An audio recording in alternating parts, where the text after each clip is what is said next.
नमस्कार दोस्तों, मैं आपका दोस्त ललित सुप्रिया। दोस्तों, हमारे शरीर में दो किडनी होती है जिसे हम मूत्राशय या गुर्दा भी कहते हैं। एक कंकाल के निचले भाग के कमर से थोड़ी ऊपर और रीढ़ की हड्डियों की दोनों तरफ स्थित होती है।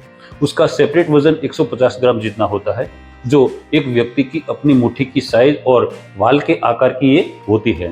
ये लाल भूरे रंग की किडनी अक्सर में शरीर का एक सर्विस स्टेशन ही है।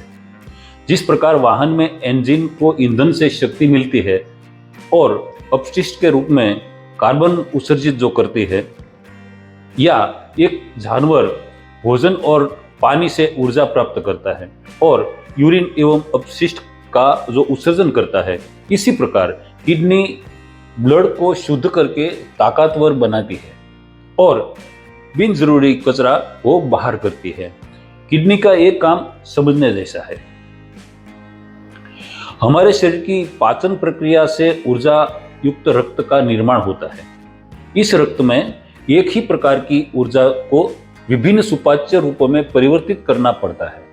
इस ऊर्जा के एक रूप से दूसरे रूप में परिवर्तित होने पर sodium, potassium, chloride, calcium, urea, sulphur और यूरिक एसिड जैसे रसायन और छोटे बड़े प्रोटीन्स बनते हैं। शरीर अपनी जरूरत के मुताबिक ये सभी तत्वों का उपयोग करता है और उपयोग में नहीं आने वाले ये तत्व अपशिष्ट के रूप में वो ब्लड के माध्यम से किडनी में आता है। इस तरह मसल्स के खिंचाव के बाद क्रिएटिनिन नामक प्रोटीन कचरा भी अपशिष्ट के रूप में किडनी में आता है। फिर किडनी अशुद्ध रक्त को फिल्टर करके विषाक्त को यूरिया के माध्यम से शरीर से बाहर करके रक्त को शुद्ध करती है। ये फिल्टर प्रक्रिया के लिए किडनी में 3 डिवीजन होता है। उसमें आप देखें तो उसके बाहरी हिस्से को, मध्य हिस्से को मेडुला और अंदरूनी हिस्से को रीनल पेल्विन कहते हैं। हम आगे देखें तो कॉर्टेक्स, मतलब उसमें 12 लाख फिल्टरिंग केशिका होती है, यानी छिद्र होते हैं, जिन्हें नेफ्रॉन कहा जाता है। नलिका और ग्लोमेरुलस मिलकर नेफ्रॉन बनता है। नेफ्रॉन की फिल्टरिंग कोशिकाओं से रक्त का फिल्टर होता है, मतलब जहरीला कचरा जो है वो छाना जाता है। यहाँ से विष मुक्त रक्त ग्लोमेरुल्स में प्रवेश करता है, जहाँ उसकी कोशिकाएं रक्त में से अतिरिक्त पानी और अपशिष्ट को अवशोषित करती है। इस प्रकार रक्त शुद्ध होकर हर ऑर्गन्स तक पहुंचने के लिए आगे बढ़ता है। दोस्तों, और विषैला जो अपशिष्ट है वो कचरा मूत्र के रूप में मेडुला में जो नलिका वो उसकी होती है उसमें प्रवेश करता है। आप देखें मेडुला, तो मेडुला में क्या है, ये शंकु आकार की नलिकाओं का एक समूह है जो यूरिन एकत्र करता है। यहाँ से यूरिन रीनल पेल्विन में प्रवेश करता है। ये तीसरा जो पार्ट है किडनी का, रीनल पेल्विन, ये जो मुख्य एवं सहायक हिस्सों में विभाजित होता है, जिन्हें कैलाइसिस कहते हैं। प्रत्येक सहायक कैलाइसिस मेडुला से यूरिन एकत्र होकर और इसे मुख्य कैलाइसिस तक ले जाता है। यहाँ से यूरिन को मूत्रवाहिनी में धकेल दिया जाता है। मूत्रवाहिनी से यूरिन मूत्राशय नामक थैली में संग्रहित होता है, फिर शरीर से बाहर निकल जाता है। इस प्रकार प्रतिदिन आधा से 2 लीटर यूरिन बनकर शरीर से बाहर निकलता है।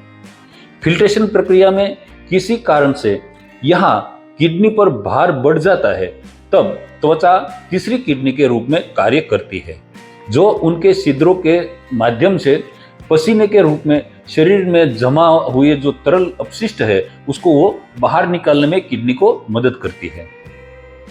आप इसका प्रमाण देखें तो इसके प्रमाण के लिए यूरिन और पसीने के आप लैब परीक्षण कराए तो दोनों में समान विषाक्त तत्व मिलते हैं।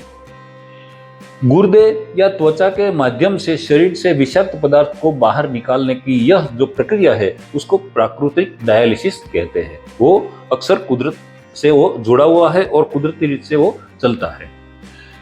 हमारे शरीर में लगभग 5 लीटर रक्त होता है। किडनी को इस 5 लीटर रक्त को शुद्ध करने में 4 मिनट का समय लगता है। ये सिलसिला लगातार चलता रहता है। अतः देखें तो रक्त एक दिन में 360 बार शुद्ध होता है। इस प्रकार प्रतिदिन लगभग 1800 लीटर रक्त दोनों किडनी में शुद्ध होकर आगे बढ़ता है। अब समझ में आया कुदरत ने यह मुट्ठी भर ऑर्गन्स बनाकर कितनी बड़ी कमाल की है।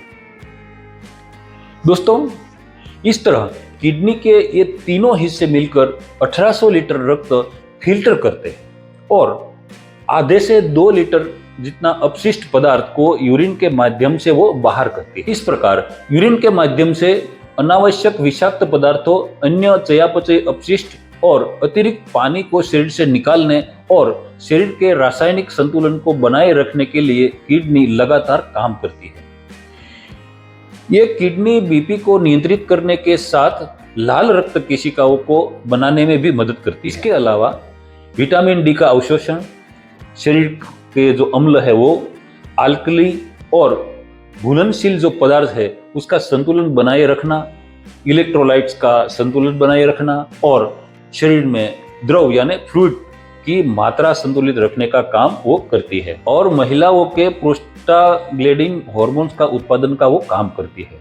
इस प्रकार किडनी एक तरह से शरीर की सर्विस करती है, इसलिए किडनी को शरीर का सर्विस स्टेशन कहा जाता है। हमारी किडनी के ऊपर एक एड्रिनल ग्रंथि स्थित होती है जो कोर्टिसोल हार्मोन्स को बनाए रखती है। कोर्टिसोल सामान्य रहने से किडनी जो है उसके अच्छे प्रोटीन की हानि नहीं होती है और हीमोग्लोबिन की उचित मात्रा बनी रहती है।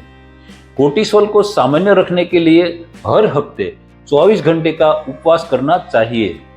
उपवास करने से अच्छी भूख लगती है, फिर एड्रिनल ग्रंथि जो है वो किडनी में अच्छा कोर्टिसोल छोड़ती है तो प्रोटीन की हानि रुक जाती है और किडनी सामान्य रहती है। उपवास के दौरान चावल का दलिया जो है वो पीना अति उत्तम माना जाता है। इसके अलावा आप देखें तो जामुन, पपीता, अमरूद और सेब से भी आप ले सकते हैं। उपवास करने से रोग प्रतिरोधक क्षमता कमजोर होने की बजाय बढ़ जाती है। दोस्तों, मुट्ठी आकार की किडनी लगातार इतना बड़ा काम करती है, इसका ख्याल रखना चाहिए। इसे अच्छी तरह से क्रियाशील रखने के लिए स्वस्थ अल्कली भोजन, अल्कली पानी और अच्छी जीवन शैली का होना आवश्यक है। यदि इन 3 कारकों की जो लगातार उपेक्षा की जाती है तो उसका प्रभाव कार्यक्षमता पर पड़ता है। इसके अलावा अगर हाई बीपी, डायबिटीज, ये बार बार पथरी होना या अन्य पुरानी बीमारियां हो और उसका ठीक से इलाज न किया जाए तो किडनी की कार्य प्रणाली जो है वो धीमी हो जाती है। बहुत अधिक दर्द निवारक दवाएं किडनी को नुकसान पहुंचाती है और उन्हें जल्दी खराब कर सकती है। कभी कभी किडनी की कोशिकाएं खराबी के कारण मर जाती है। इसे एक्यूट किडनी अटैक कहते हैं। इसलिए सबसे पहले किडनी खराब होने का कारण पता लगाना चाहिए। किडनी खराब होने के लक्षणों में किडनी में दर्द, आंखों के नीचे सूजन, पैरों में सूजन और यूरिन संबंधी समस्या शामिल है। दोस्तों, अब किडनी खराब होने का कारण अगले पार्ट्स 2 के सेकंड वीडियो में हम समझेंगे। दोस्तों, मेरी ये यूट्यूब वीडियो पर कमेंट करें, उसे लाइक करें, बातें ठीक लगी तो शेयर भी करें और दोस्तों सब्सक्राइब करना मत भूलें ताकि सेहत से जुड़ी मेरी ये बातें सही वक्त पर आप तक पहुंच सके। धन्यवाद।